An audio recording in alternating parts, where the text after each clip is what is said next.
విజయనగరం జిల్లా గజపతి నగరం తెలుగుదేశం పార్టీ కార్యాలయం ఆవరణలో మంత్రి కొండపల్లి శ్రీనివాస్ ఆధ్వర్యంలో 43వ తెలుగుదేశం పార్టీ ఆవిర్భావ దినోత్సవ వేడుకలు ఘనంగా జరిగాయి. ముందుగా మంత్రి శ్రీనివాస్ పార్టీ జెండాను ఆవిష్కరించారు. అనంతరం ఎన్టీఆర్ చిత్రపటానికి పూలమాలలు వేసి ఘనంగా నివాళులు అర్పించారు.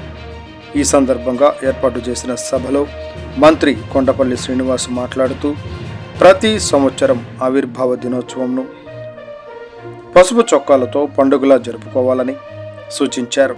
ఈ కార్యక్రమంలో మాజీ జడ్పీటీసీ మక్కువ శ్రీధర్, మాజీ ఎంపీపీ గంట్యాడ శ్రీదేవి, పివివి గోపాలరాజు, కొండపల్లి భాస్కర్ నాయుడు, కోరాడ కృష్ణ తదితరులతో పాటు నియోజకవర్గంలోని 3 మండలాల నుంచి అధిక సంఖ్యలో తెలుగుదేశం పార్టీ కార్యకర్తలు, నాయకులు పాల్గొన్నారు. Today TV staff reporter yes Shankar, Vizianagaram జిల్లా.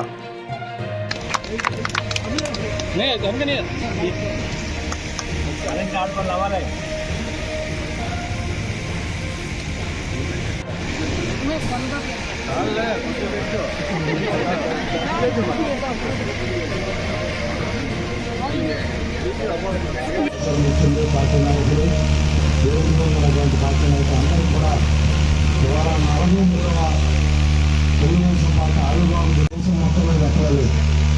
వాళ్ళ పక్కన ఎన్టీ రామారావు గారు 82 ముందుకు వచ్చేటంటే కారణం ఆనాడు చంద్రబాబు నాయుడు గారు. అదే ఈరోజు ఈ దినాన్ని ప్రతి సంవత్సరం కూడా మీరందరూ కూడా పసుపు చొక్కాలు వేసుకొని రావాలి.